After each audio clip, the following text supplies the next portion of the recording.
good morning. How nice to see you all, and hello on Instagram. You're over there, aren't you? Hello on Instagram. Hi, Izzy and Charlotte via Frankie. Hello.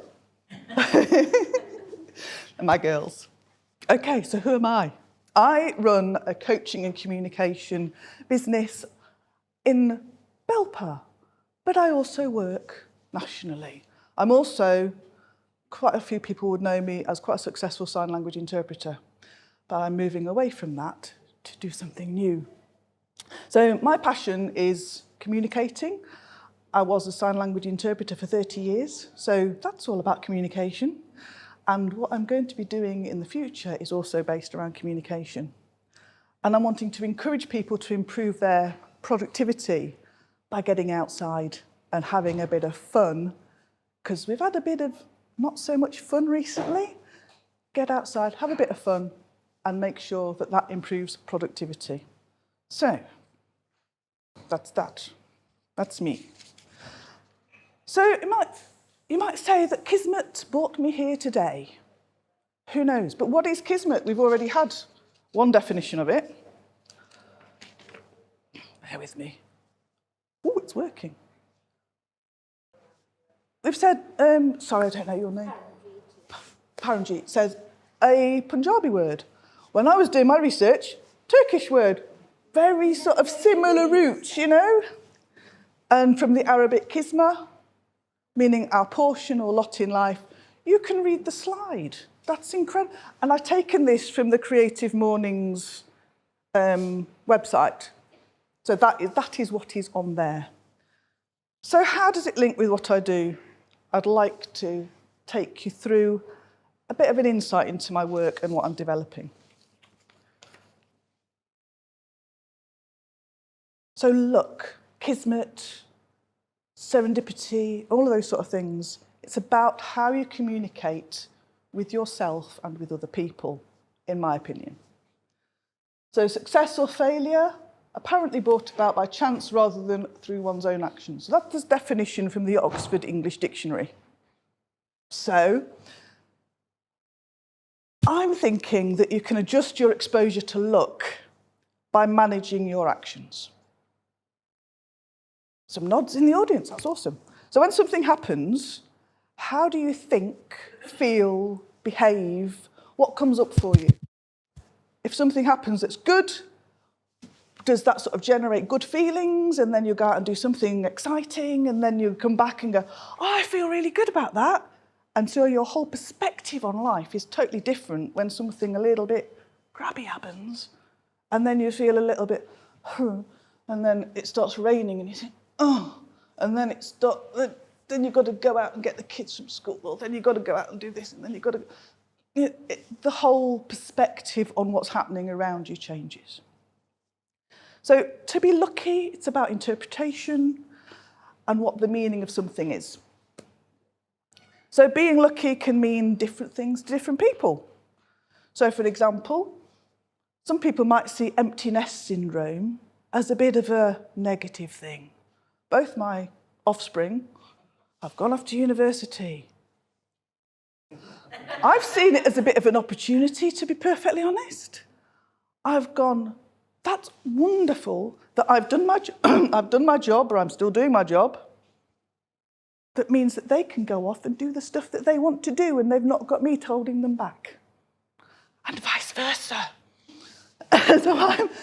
So I have gone out and I've started doing an MSc in psychology, because through the pandemic I did a bit of self-reflection. I thought, interpreting, not very COVID-proof.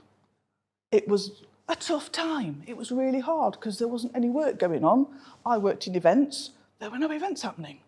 So I thought, what else can I do that I'm interested in? I'm interested in people and communication. Okay, so I've done a bit of research, an MSc in psychology, where I was led. So that's been a very exciting development, which is leading me into, hopefully in the next couple of years, to become a qualified coach psychologist. So I can actually do these things with a certificate behind me to say, yes, she does know what she's doing. But also, that could have been seen as like, oh God, you're taking on an MSc at your age. Seriously? Oh, I couldn't do that. Oh, perspective. Perspective. Are you going to see something as a great opportunity? Or are you going to say, oh, I could never do that? Oh, heck, no. So, it's all about perspective. What do you see? Duck, rabbit, duck, rabbit. Yeah? So, bear with me. So they're both right. Because once you see the duck, and then you're told that there's a rabbit there, can you see the rabbit? Who can't? Is anybody having difficulty seeing either or both? Wow, that's pretty cool. So they both. There's a boat there as well. Say again? There's a boat there as well. There's a boat.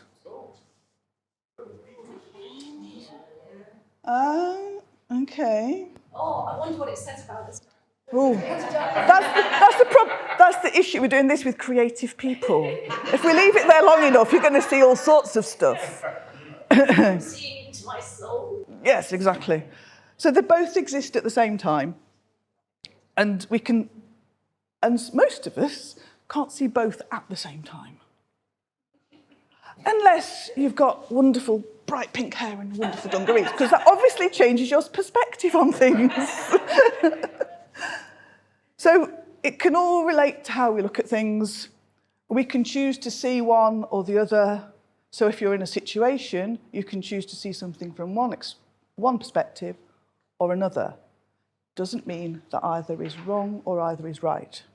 You have a choice to see either or both.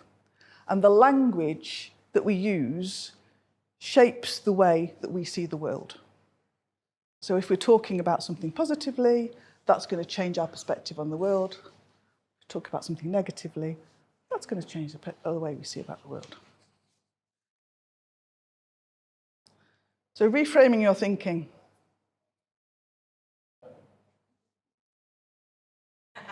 I like that. Cool.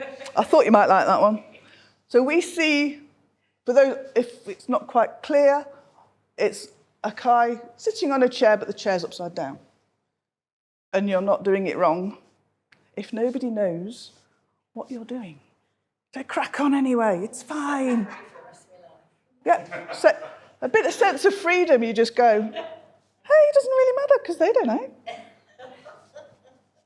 So we see the world how we are, not how it is. Does that make sense?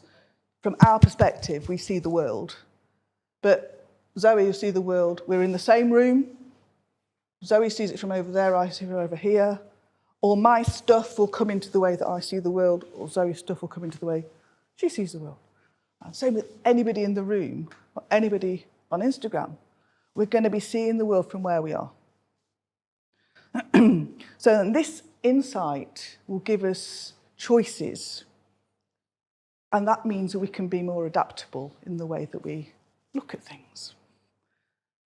So if you're good at something, tell yourself you're doing it really well. So actually, I'm quite good at that, rather than getting that stick. You know, I'm crap, I can't do this. Just, actually, there's stuff out there that you're pretty damn good at. Praise yourself for doing it, and it'd be amazing what happens. You'll see other things coming that you're good at. And talk to yourself. I know lots of people say this. Talk to yourself like you would a good friend. So you would not say to your mate, oh, God, you're really rubbish. That was a really crap presentation you did today. I would not ever want to get up and stand up in front of people ever again on the back of that. No way. You go. That was amazing that you managed to get up in front of people today and talk. Thank you so much. It really helped me. Why don't we talk to ourselves like that? So, Passion, isn't it? Self-compassion. We don't seem to put it in our daily life as much as we would seeing a glass of water is important to do. We don't see our self-compassion moments as that Look important. after ourselves. Yeah. Look after ourselves. So continue the theme of reframing your thinking. Brené Brown. One day I would love to be seen as Derbyshire's own version of Brené Brown because she comes out with some awesome stuff. And I found that she's talked about creatives and I was like, oh my goodness, I can put that in my talk. That's amazing. So if you're looking for confirmation that you don't belong, you're going to find it. These are just a couple of things. There's quite a lot more that she says about this. And if you're looking for evidence that you're not enough, you're going to find it. So tweak that perspective. Tweak your perspective on how things are happening. And the way that you think is going to affect how you behave and affect what you pay attention to. So if you're at a meeting and you think, I've not seen that person for quite a long time, I don't know whether I'm actually going to go up and talk to them because I might make a bit of a fool of myself. How about just going up and see what happens? They may well open doors that you may well not have thought possible. So be more prepared to sort of like, oh, actually, there's stuff here that I can actually benefit from. So you might be wondering why it's me who's here at this particular moment with these people. If you treat it as there's a reason that you're here today, that I'm here talking to you, if you can take something away from today and send those ripples out that make stuff go, ooh, Sarah said something about that the other day. Oh yeah, that was... And that ripples into your everyday life and it actually makes a difference. How cool would that be?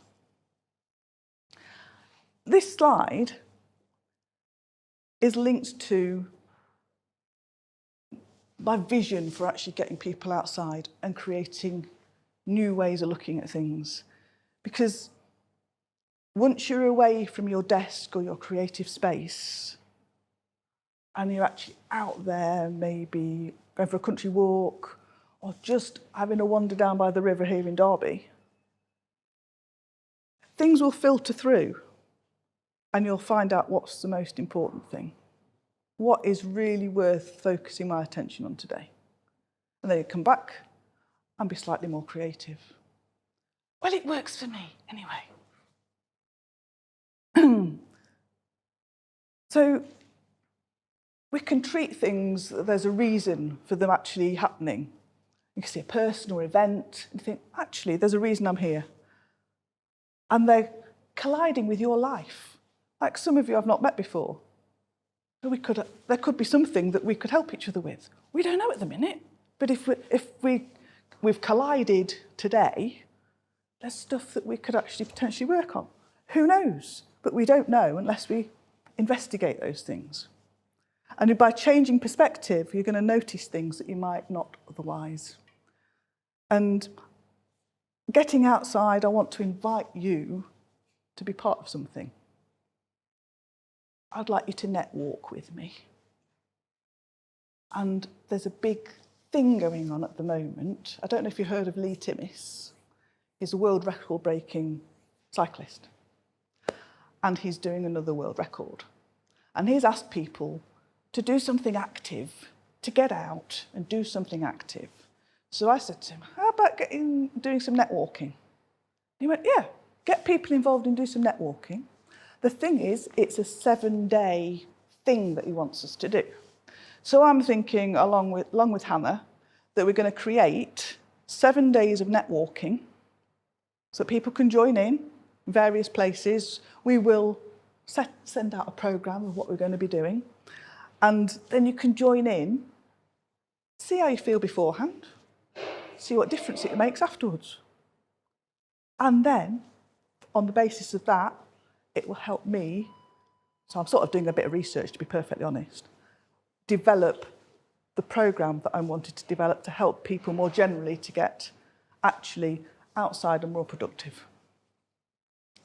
And what I'm wanting to do is develop programs that are supported by academic research so that I can tie in the stuff that I'm doing with my MSc psychology into getting people to be more productive by getting outside. It does sound a bit counterintuitive saying, hang on, but how can it does work.